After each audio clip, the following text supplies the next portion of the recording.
Hello and welcome to Leaders of Tomorrow, MSME Direct Connect, where we speak with leaders and disruptors really from the space. Let me start with a brief introduction of NSE itself. NSE is a fairly young organization. We are just about 22 years old. And in this short span, I think we have taken a commendable market share. We have around 85% of market share, which means that if 100 shares are getting traded, 85 shares are getting traded on NSE. You know, in a short span to have achieved that much, in fact, if I remember correctly, it took us just 1 year straight to kind of get into the leadership positions. And for last 21 years, we have maintained that leadership position. The key has been the fact that we have always laid emphasis on creating an enabling ecosystem. You know, we've brought about paradigm shifts in the securities space. We have probably redefined the securities market altogether. We have about 1,400 listed companies. And these 1,400 listed companies put together have a market capitalization of $1.5 trillion. That brings me to the SME exchange that we have started. The idea here is, you know, we have a Nifty 50 flagship index. Now, most of the companies which are a part of this Nifty 50 have started small. So the idea of this creating this platform is to identify the stars early, facilitate their growth, and help them to reach the next level, help them to reach their inherent potential. When your collaterals are, you know, probably exhausted, and so the borrowings from banks has an abrupt stop, right? So it is at that juncture that we want you, and probably a little before that, we want you to think in terms of infusion of equity. With the starting of an SME exchange, it is possible for you to do equity infusion. Now, equity infusion has multiple advantages.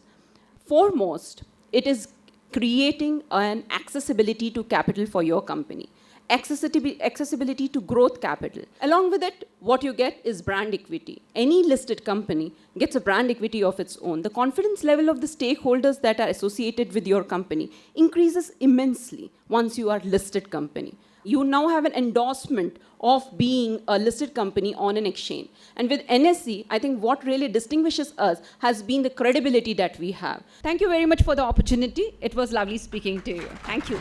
Today I'm here to talk about how the digital is transforming the whole way of doing business. I'm going to cover basically three things. Why digital is important for SMEs. And second, I'm going to cover, if you go to plan digital, what all things that is need to be done on your website or everywhere on the digital platform. And at last, I'm going to cover how HP is going to help you fulfill your digital dream. So basically, India is the second largest internet population right now. We have already beaten US and we are just second behind China. There are two types of people, two types of business. One who says that this digital is too technical for them and they are resisting this digital piece. And those who ride on with this. So those who are riding on this, they are growing their business. So you as a SME should also empower yourself with this digital technology. So first thing that you need is a website for yourself. Second you should do is, you should use the power of Google, and then you should use Facebook as well to build your brand and create awareness. Then you should also use different business listing sites like Just Dial, Sulekha, IndiaMart, Ask Me Bazaar and all, Alibaba and all.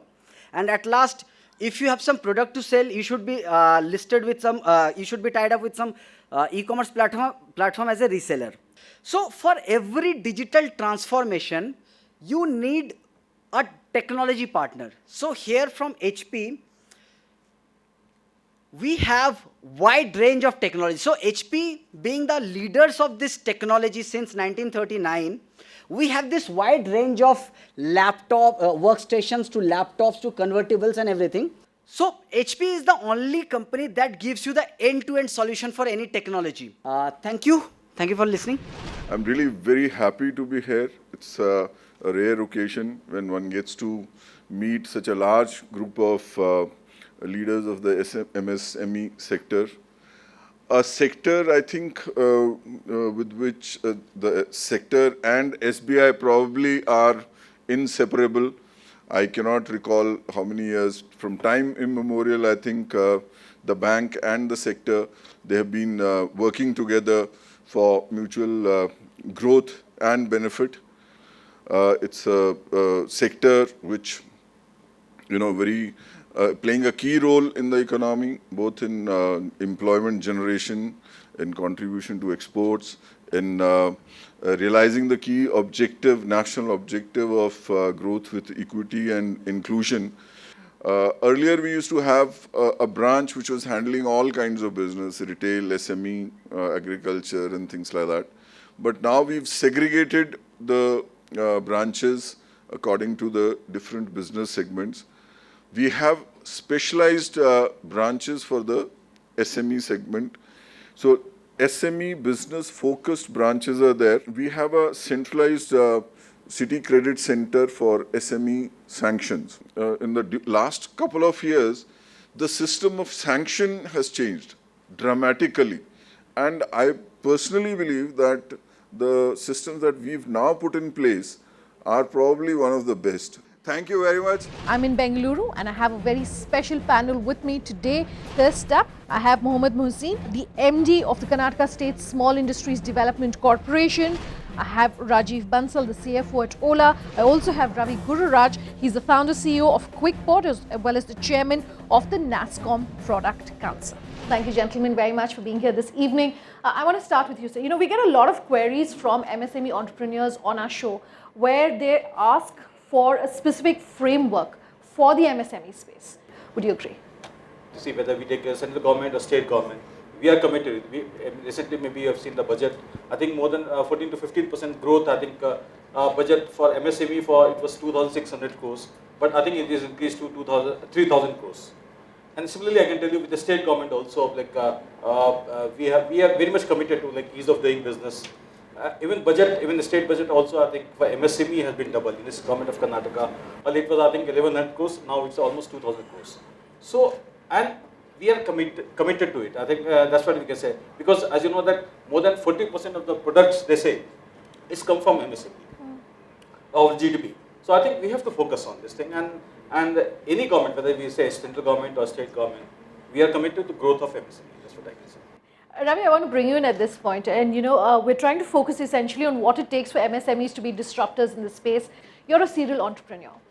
What advice would you have to give entrepreneurs in terms of identifying what is going to be the next stage of growth?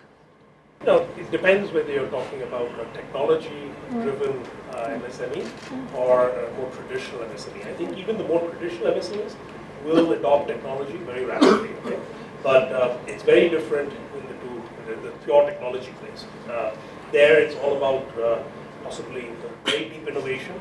It's about maybe catching the next wave, that's very important. It's about scaling up, and it's about being competitive on a global stage right away. I think the more traditional MSME has a very different path. So what my guidance would be to an MSME is try and find a platform player you can supply to, an industry that's growing, and where you can add a valuable component. Don't get commoditized, because that's where the margins will be lower.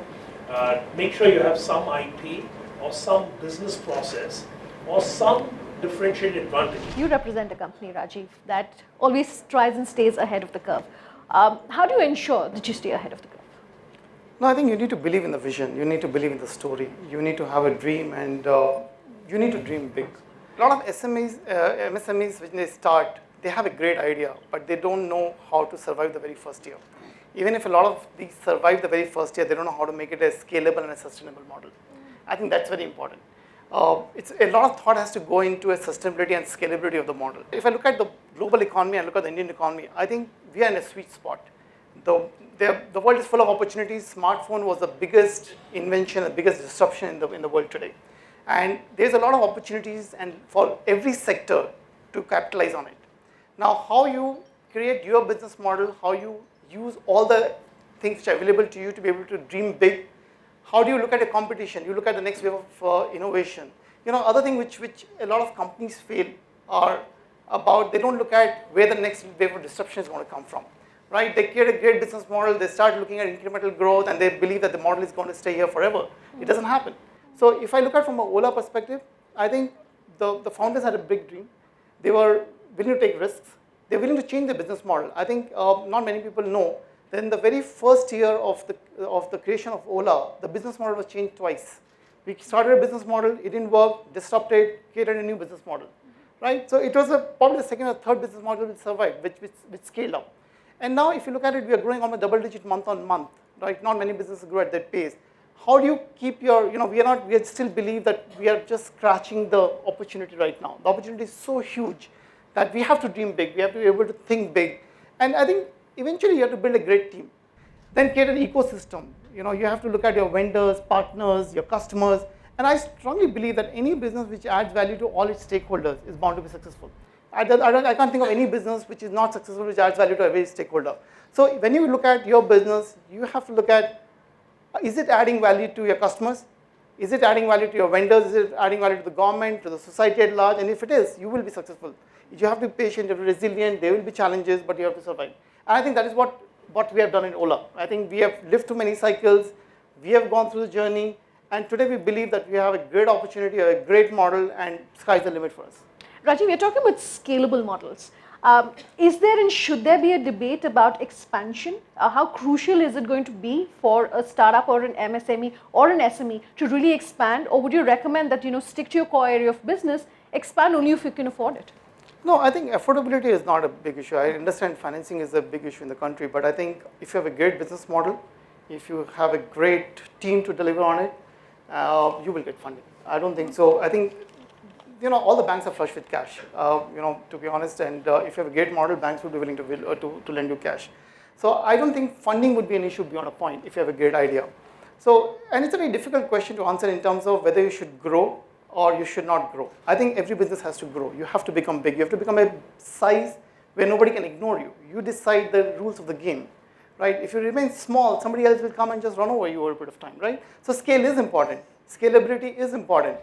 Let's take a very quick break. Then on the show on the other side, we'll continue talking about what it takes for an MSME to be a disruptor and a leader in the space.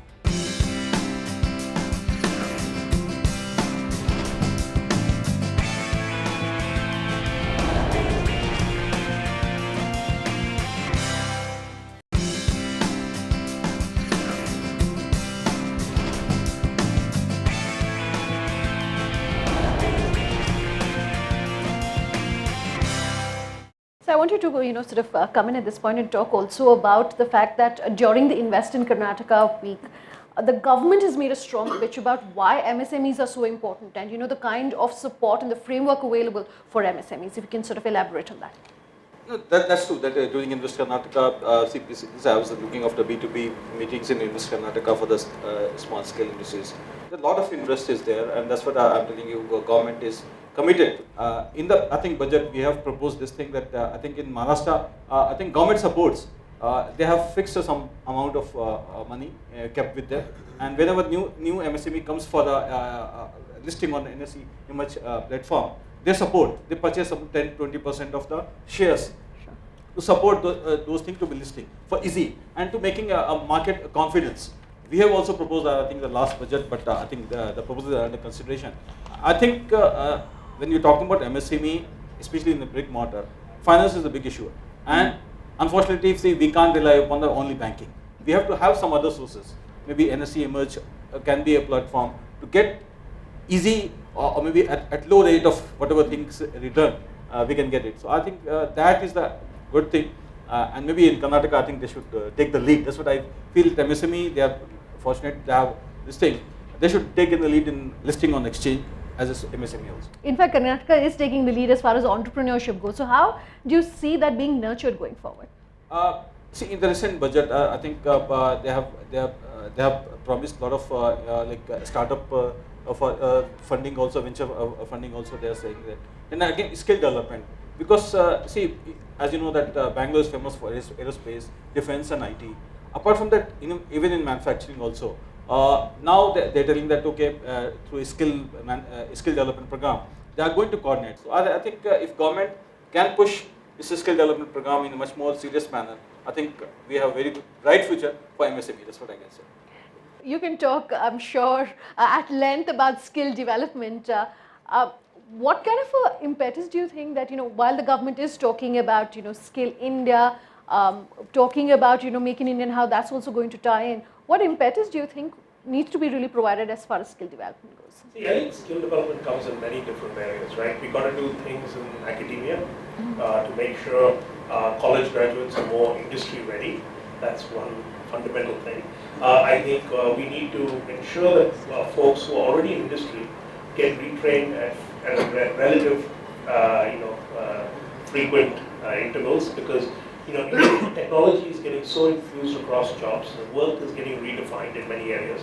To be competitive globally, they need to have the right training, the right certifications, whatever it is for their industry, right? I think so. And then for entrepreneurs and promoters and founders of companies, there too you could have some amount of training involved in terms of exposing them to newer technologies that will allow them to leapfrog in their industries, supporting them in various ways and best practices. Rajiv, I want to talk about a topic which I can only assume is touchy, which is essentially the regulatory framework that exists for companies, particularly for someone like yourself in the business that you are. How would you, and what advice would you have to give to entrepreneurs in terms of being able to manage the regulatory environment in such a way that it doesn't end up impeding your business? No, I think you have to engage with all the stakeholders, and all the stakeholders are equally important, be it your investors, be it customers, your vendors, the government, media has become a very big stakeholders, and you have to engage with each one of them. And the way I look at it is, if you have to have a great product, customers like it, customers love it, you change the way people use your services, you create an ecosystem where the multiplier effect on the economy is multifold. Regulations would evolve automatically in your favor. It is always going to be, India is a country where regulations follow the business to a large extent. It's not a country where, like, even if you look at a housing sector, you don't get the infrastructure ready and then somebody builds a building and you are going to get their water, electricity, everything is there. You build a house first and then everything slowly starts coming in. And I think regulations are exactly like that in India to a large extent. Regulations follow the business. But what I've seen over the last many years, I think government is very pragmatic now. They want to support. If you look at all the initiatives the government has taken in terms of Startup India, Digital India, the smart cities, the government is taking a lot of initiatives. Now it's going to be a partnership. It's not going to be one-way traffic where government only provides and we sit and say, oh, but government is not doing that. We can either be a cribber sitting on the edges and always cribbing about what government has not done, or we can look at what government has done and capitalize on it. Right? It's a journey which we have to do together. So we have to work with the government. We have to evolve with the government. There would always be give and take. But I think the way I would look at it is you have to work with every stakeholder. And one of the things which we miss out in the early stage of MSME is that we are so focused on our business. We typically don't interact with many. We believe that things will follow automatically. It doesn't happen. And that's the reason what I was telling you in the first comment is it's important to think big. When you think big, you start working on the ecosystem which you have to create. You have to work on the relationships across all your stakeholders. And that's when you start building each one of them.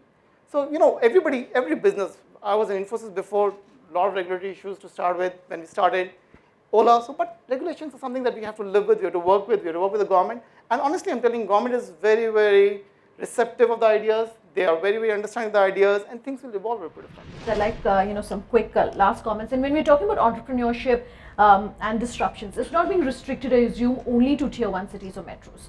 How do you engage with entrepreneurs coming out from tier 2 as well as smaller towns? See, at least in Karnataka, I don't think this entrepreneurship or whatever thing is there based at Bangalore only. We have got very much growth center in Belgaum or Hubli or Mysore. I can tell you, see, maybe after Bangalore, the Infosys has biggest campus, 350 acres of campus in Mysore. And similarly, other places also, like Belgaum or Hubli also. Bangalore has come to such a point that we have to look towards other tier 2 cities also. And governments in all respects, I can tell you, whether it's manufacturing, IT, or any other thing. Even like, I think recently they have given Coca-Cola a factory in Yadgir, not in nearby Bangalore. So we are looking towards small districts also. And even I think even pharma sector, I think is coming up in Yadgir. So ideally speaking, the pharma sector should have preferred in around Bangalore. But we said no, we want to shift those things to some of the smaller cities where we can provide those facilities much easier at lowest cost. That's what I can say. Okay, sure. In Karnataka, we have this network called the New Age Incubation Network. And that's in 9 different districts and colleges there to encourage young entrepreneurs in college itself get nurtured, to help them start up businesses, while they're in their final years of college. So that's something new that's come in the last year. and I think it's got a lot of potential. I think the fundamental thing about your question is very important, because 1.5 billion Indians will reach employable age every month in India. That's why I think it's so important that MSMEs succeed, that they are the growth engine in some sense, right? Because they are the base of the economy. Fundamentally, they feed the bigger industries. Rajesh, just want to bring you in. What are the next 4 to 5 years looking like for Ola, and also a sense of what sort of disruptions or what sort of technology or innovation do you think the industry can look forward to in that time frame? No, I think next 4-5 years are a very long time to speak about an internet space, to be honest. So all I can say is the journey in the last year has been unbelievable. It's like a dream. I think we have grown almost like 70 times in the last 2.5 years. The valuations have gone up in the same, much more than that. The opportunity is so huge. If I look at only in India, and that is what we are focusing on, there are about 300 million motorized rides every day, and Ola typically does only about 1 million a day right now. So we have an opportunity to grow almost 300 times from here on. Even if I say the addressable market is 50% of that, the opportunity is massive. It's a massive opportunity. And if you look at our growth path, we have grown. We are growing very fast. We are growing almost double digit month on month. We are already in 100 cities. Our vision is to provide mobility to 1 billion people. We are not saying we'll only cater to a few cities. We want to move everything that moves in this country, be it people, be it anything. And slowly, if you look at the way, and that's what I was saying, you need to dream big, you need to have a big vision. So we are working towards that plan. So if you look at the kind of products we have launched over the last one or 2 years, we earlier launched cabs, then we got into autos, we have Kali Pilis on our platform, we have a shuttle service, and we probably will get into anything and everything that we need to get in to be able to provide mobility to 1 billion people. So I think the way I look at it, the opportunity is huge, the addressable market is huge. If you have a great idea, I think funding is not going to be an issue.